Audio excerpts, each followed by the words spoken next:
dapat hindi na po ako magsasalita about this because he mentioned our name in the affidavit that he testified in the Senate. And accordingly, when I saw the yung motion po ni Chairman Ako, ngayon ko lang po nga nakita na wala siyang excuse letter and justified po yung pag-move for the show cause order. And at the same time, nung binanggit naman ni DS also yung pong medical certificate, I think this is a prescription. And accordingly, nakalagay po dito yung kanyang problema, yung chronic left shoulder dislocation, and there are like procedure for MRI. Maybe we can ask the PIHAW, no? Kasi I believe that andito ba yung PIHAW natin sa PNP? Because Mr. Chairman, yes, Mr. Chairman, with the indulgence of Congressman Co-Chair Dan Fernandez, we'll just discuss it later, no? And will in fact, if you want to speak something about what really transpired during your conversation with Grijaldo, may we ask you to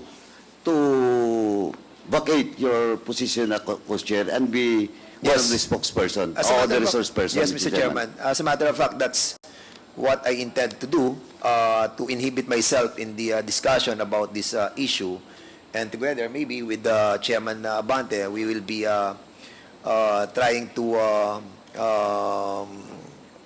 relieve temporarily our chairmanship in order to discuss this in transparent and impartial and honest investigation on this matter, because this pertains to the integrity of this Quadcom, and we don't want that this Quadcom be deluged with so many bad comments about what Chairman Abante and this representation have done in order to ferret the truth about the conformity of Colonel Grijaldo. Unfortunately, he's not here right now, and he is sick, and that saddened us as well, because we wanted really the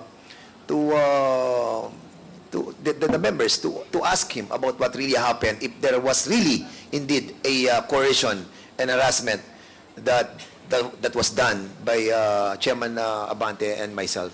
Thank you, Mr. Chairman. And with that, if we will be discussing our issue with Colonel Grijaldo already, this representation on I will be yielding my position as a chairman of this committee. Mr. Chair. Thank you, Congressman Fernandez. And also be subjected to the procedure of a resource person, if indeed we need to be subjected to the procedure being undertaken by this committee. Okay, that's noted, Congressman Mr. Chair. Fernandez.